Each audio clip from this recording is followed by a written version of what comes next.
Good morning, everyone. Welcome back to a video full of fun and learning. So today, for our another video, guess what?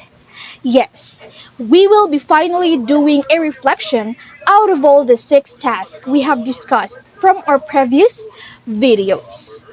So today, we will be freshening up all of those things. Are you ready? Wait. Let me first introduce myself. Again, I am Rona, a third-year Bachelor of Secondary Education major in Filipino, studying at Negros Oriental State University, Mabinay Campus. Let us start now. Okay, well then let's count all together. In 3, 2, 1. What was our task 1 all about again? Yes, during our task 1, we are told to browse and define the following informations. We have first, who is a teacher? Second is, what are teachers' responsibilities? 3, what is a curriculum? Fourth, what are relationships between the teacher and the curriculum? And lastly, our fifth task was to look for a syllabus online related to the subject Ed 301 or the teacher and the school curriculum. In the activity, I have defined teacher as a facilitator of learning, the one that teaches and gives students an instruction. Being a teacher is such a crucial role because I have learned that this role doesn't just end up standing here in front of students and deliver the lessons directly. No, before anything else, they have to study it first to have a clearer background and understanding of the topic to avoid interruptions and unclear ideas during the discussion proper later on. As teachers, we have to master the content of our lesson before. That is why preparation is a must. And that is through making a lesson plan. A lesson plan is a teacher's detailed description of the course of instruction or learning trajectory for a lesson. A daily lesson plan is developed by teachers to guide the class learning. Details will vary depending on the preferences of the teacher, the subject being covered, and the needs of the students, as defined by the Wikipedia. Thanks to Wikipedia for providing us a clear definition of what is a lesson plan. This tool must be prepared fully and concise as it helps students and teachers understand the goal of an instructional materials.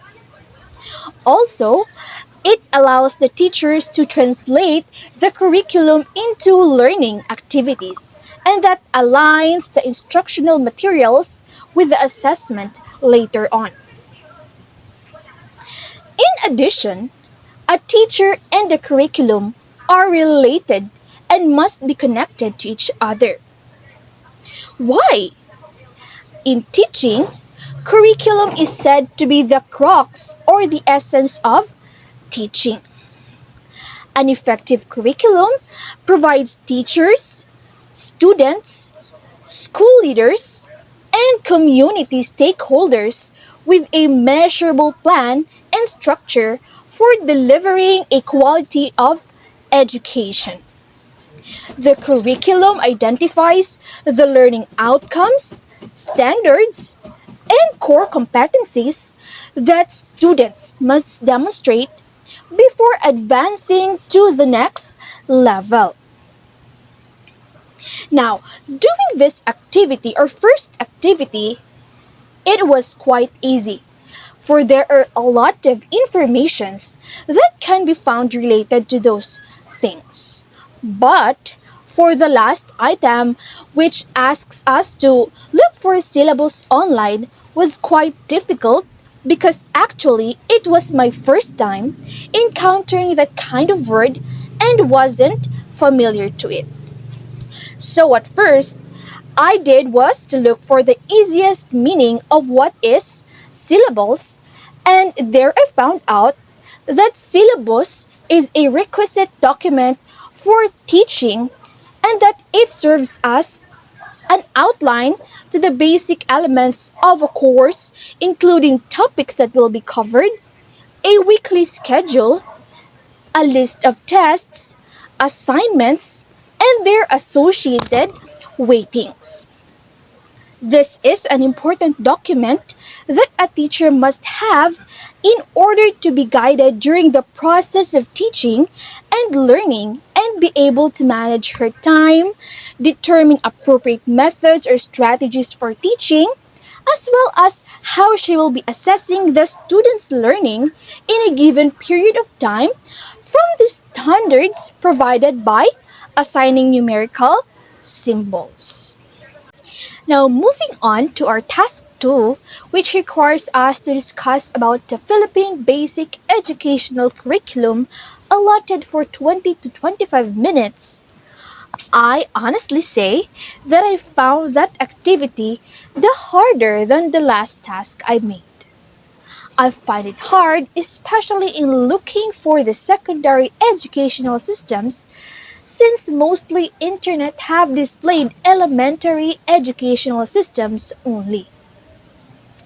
But in the end, it was successfully and resourcefully made. From the activity or task, I have learned that first and foremost, elementary and secondary educational systems aren't the same as they have their own standards, objectives, aim, and purpose separately.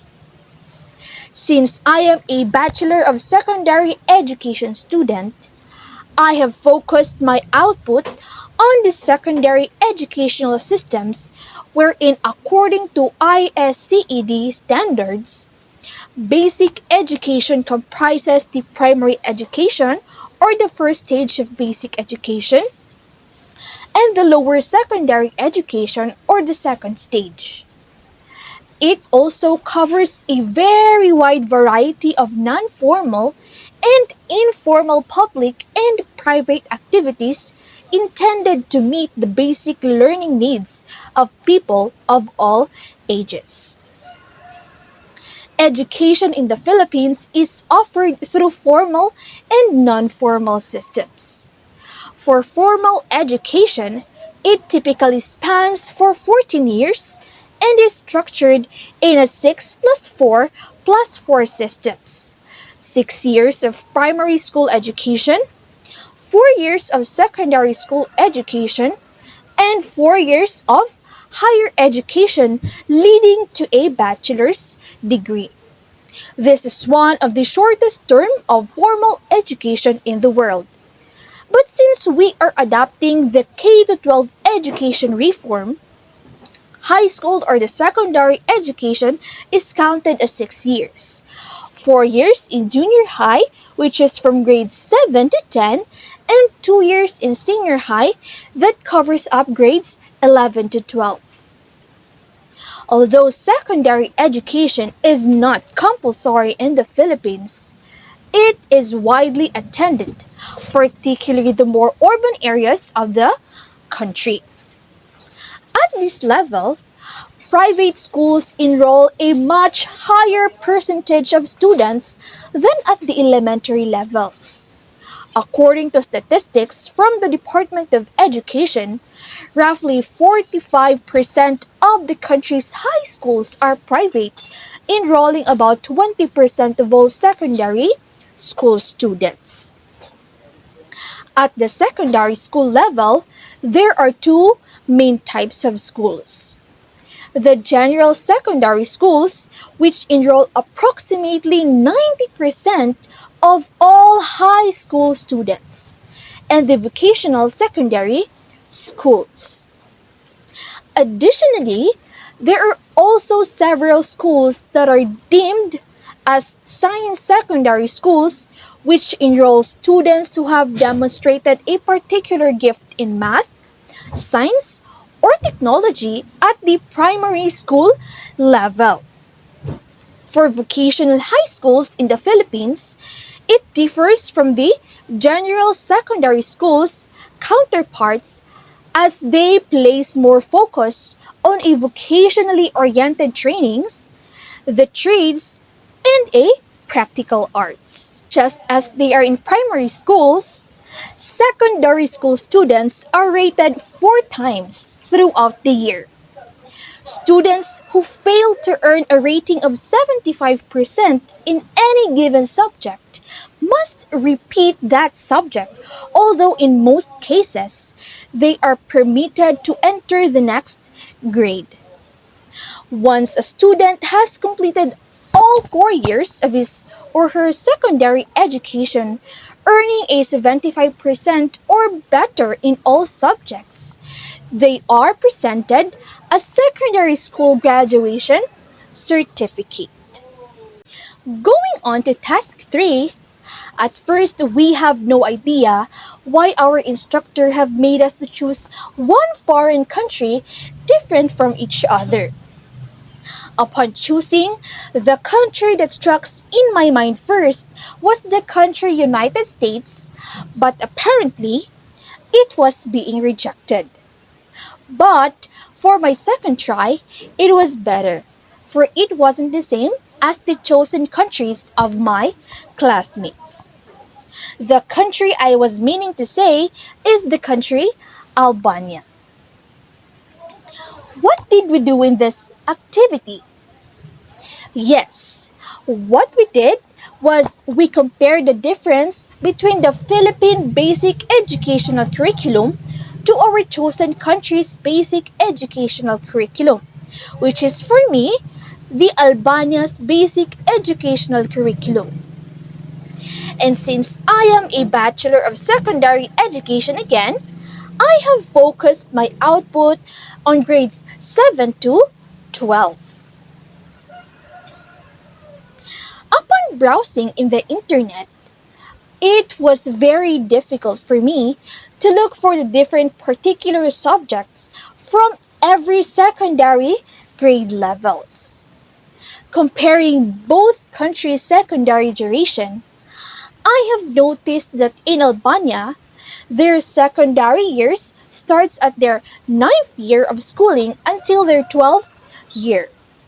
Exam will be conducted after the 3 consecutive years in secondary, and after that, they will be receiving a certificate that will be used by them to enroll in the vocational secondary education. Its schooling duration will depend on the field they will be enrolling. Unlike the Philippines, secondary years starts at the 7th year of the students until the 12th grade and will be receiving a completion certificate. And that completion certificate will be useful for them in enrolling in higher education. During the 4 years in junior high school, subjects to be taken are almost the same, and it only differs on its subject description according to the year levels. After that, 2 years in senior high follows. The subjects and curriculum contents are now elevated and more specific as it will be offered depending on the track a student will be enrolling. It is whether the Humanities and Social Sciences track or UMS, the Technical Vocational Livelihood track or TVL, the Accountancy Business and Management track or ABM, the General Academic strand or GAS, Sports and Design. Do you remember that during this task, I have created a 3-column figure? For the first column, listed the particular subjects to be taken by the Philippine secondary students. Followed by the second column, found here the different secondary grade levels. And for the last column or the third column, enumerated the different subjects taken by the Albanian secondary students. I have learned that the secondary school in Albania, which started on 2008, lasts 5 years. During middle school, students study new subjects such as history, geography, economics, two foreign languages, and a visual education. And at the same as Philippines, Albanian secondary education are not that compulsory. But for those students who want to earn degrees, can continue secondary in order to proceed to higher education. Students must pass the graduation exams at the end of the ninth grade and also at the end of the 12th grade in order to continue their education, which this academic year is divided into 2 semesters. I have realized as well that the country Albania is also adopting the K-12 reform. Students who have completed the 9-year basic education are already eligible for a secondary education in Albania. This is what we call the Gymnasium General Secondary Education. This educational level helps deepen students' knowledge gained at their basic educational level that counts as 9 to 12, a total of 3 years in all. Subject contents in the curriculum mostly are under mathematics, foreign language, social sciences, arts, Albanian language and literature, natural sciences, civic education, sports and physical education, ICT and technology, environment, and a career education, and a personal growth. To wrap up Task 3, curriculum development is defined as a planned, purposeful, progressive, and a systematic process in order to create a positive environment in the educational system. It is important that every educational institutions must have their own curriculum designs and their interpretations for the teachers to be guided about how they will be teaching and what are those competence and objectives are they need to meet. Every time there are changes or developments happening around the world, the school curricula are also affected. There is a need to update them in order to address the society's need. In our task 4, it is a continuation of our task 3. Still, we have compared the Philippines and our chosen foreign country, but with another aspect. During the activity, looking for those aspects wasn't easy because the informations are only limited. First and foremost, from the activity, I have learned that professional skills hold a pivotal role in the manner in which teachers perform their duties. The skills are essential in the sense that they will ensure that a teacher can plan work effectively to facilitate the better understanding of the students. When we say teacher qualification, these are sets of standards and competencies a qualified teacher must possess. One of these are the knowledge and expertise to teach their students effectively. They know how to engage their students in learning and ensure that they understand the material being taught. For professional engagement and support for teachers, I have noticed that both countries have their difference in terms of teacher support. As we all know, here in the Philippines, we have a lot of programs supporting teachers' enhancement and development as our country's aim is to update and upgrade teacher skills to a more global competent one. But sad to say that in Albania, Their teacher programs are not well supported, though they have some, but mostly are not funded. During the video activity, we have tackled their different samples of faculty development, which we can really say that Philippines have a more teacher development program than in Albania. One of these programs are the following. We have the DepEd PNU Seal Partnership on Professional Development for Teachers and School Leaders. Another one is the DepEd launches the Professional Development Program on Assessment and Emerging Literacies with focus on PISA. Another is the DepEd provides a wider access to NEAP programs, courses for teachers. Above all those things, there are a lot more. And from the Albania, though there were some that are unfunded, still some teacher programs or development programs are being utilized.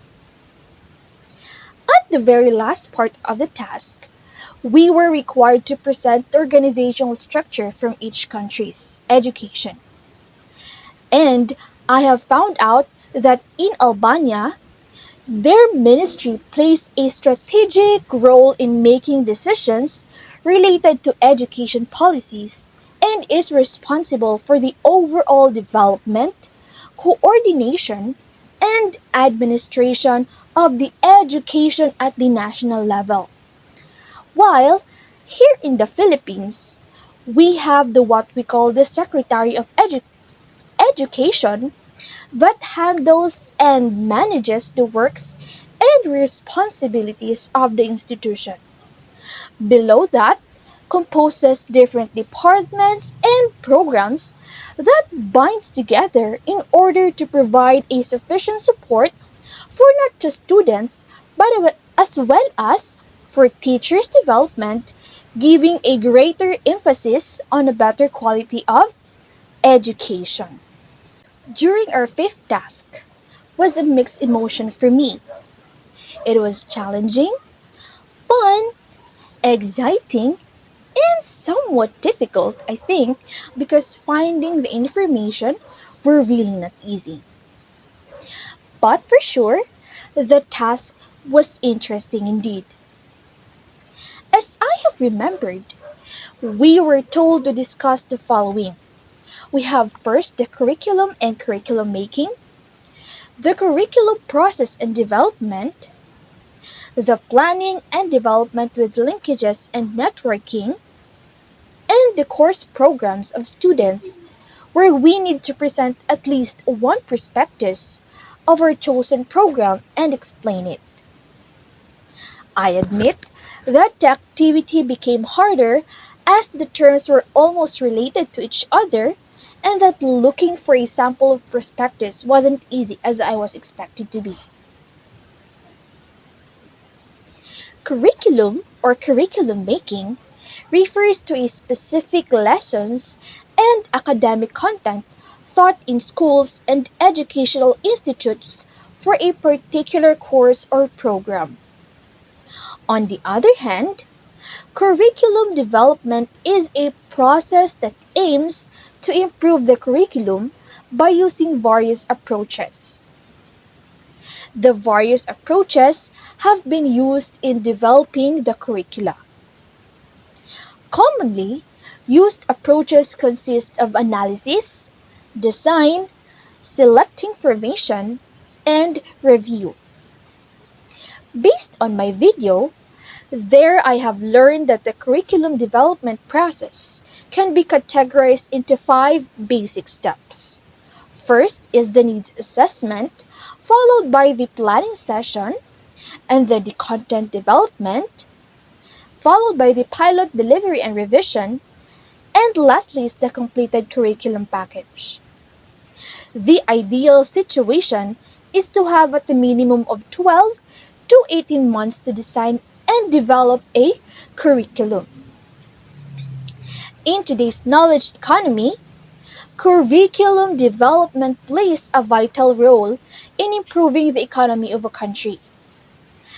It also provides answers or solutions to the world's pressing conditions and problems, such as environment, politics, socioeconomics, and other issues on poverty, climate change, and sustainable development.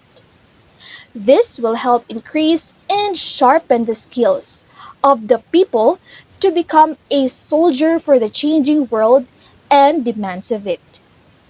That is why educational institution doesn't work alone.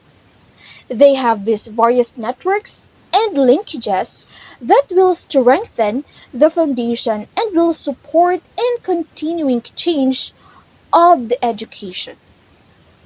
These are associated by medias, manpower, incorporations, programs, and a lot more of this. To prove that their ability to work at the community level and to be innovative in responding to community needs are very much important as it allows different students and teachers to interact with a lot of ease. This make it easier for students and teachers to share information and solve any or all possible doubts which a student might be facing. For our last task, or our task 6, another surprise unfolded us. October 21, 2022. We were told to choose one country from the Philippines and from our chosen foreign country. And as it was difficult yet challenging upon looking for a better and a different university from the other. But luckily, my first choice was my last. It is the Philippine Normal University, founded in 1901, a non-profit public higher education school in the National Curriculum Region's metropolitan environment of Manila, with a population ranging up to 1 million to 5 million people. In a variety of fields of study, the PNU provides courses and programs leading to a legally recognized higher education degrees such as bachelor's, master's, and a doctoral degree.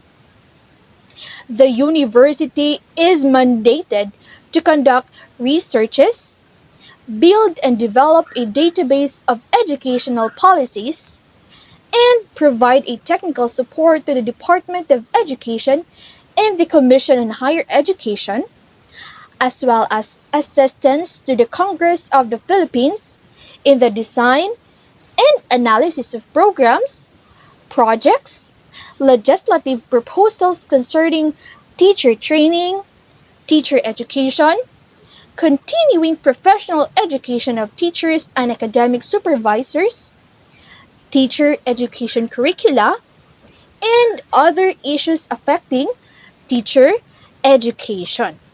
On the other hand, Albanian University was my chosen university in Albania. It is a private higher education institution in Albania, licensed by the Council of Ministers, number 697, dated on June 18, 2009, and opened its doors in the academic year 2009 to 2010, offering programs in two faculties. We have first the Faculty of Social Sciences, including programs in science teaching legal, political science and psychology, and the general administration. Another one is the Faculty of Economics with learning programs in banking and finance business and administration. The mission of Albanian University is to develop and expand knowledge dimensions through a better education, intellectual, social, and cultural growth of students, contributing to the advancement of community, with the aspiration of providing an intellectual environment that encourages critical and creative thinking, as well as institutional and academic values, principles, and ethics.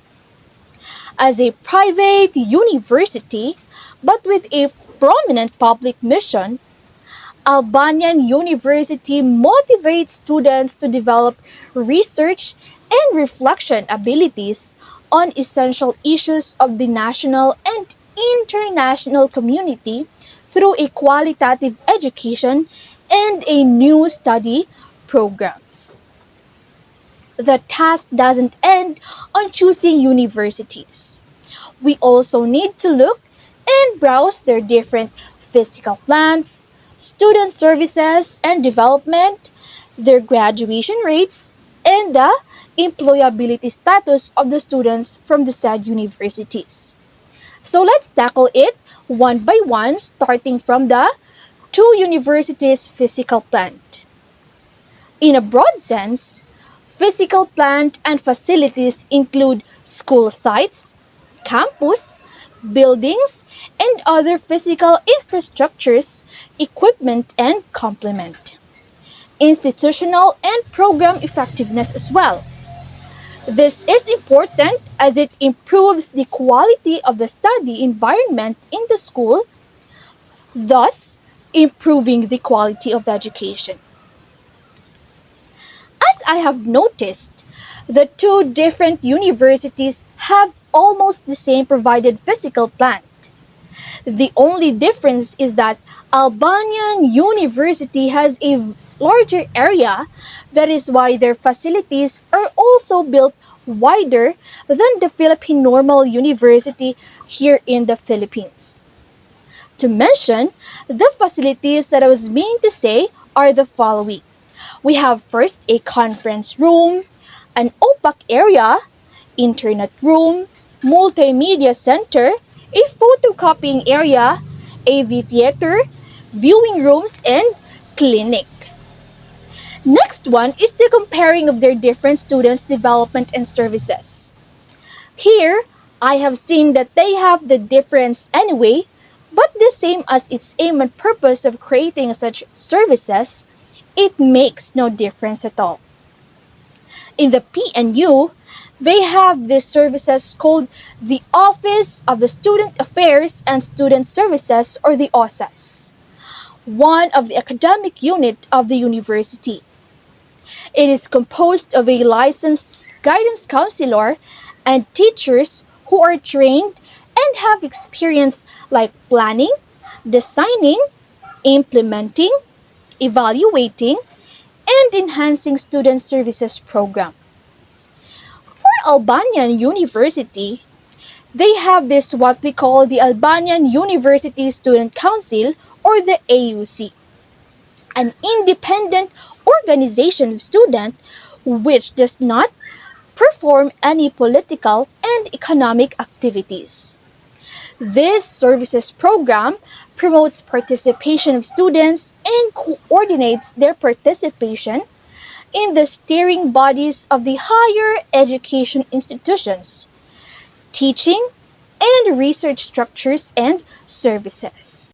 Aside from the services or programs mentioned above, they also have scholarship programs and students club which help improves a student communication skills and helps build and nourish a long-term relationships. Another aspect we compared in number 3. It is the two universities' graduation rates. A graduation rate is a measure of how many students will begin in the same cohort and will graduate in 6 years for 4-year programs or 3 years for 2-year programs. This rate indicates how many students finish their degrees in a timely manner upon enrolling. Now, I found out here that these universities are really great and are very commendable because they both have high and good qualities of student graduates. Aside from its ratings, a lot of students' reviews said that these universities have given them an advantage, especially in looking for jobs.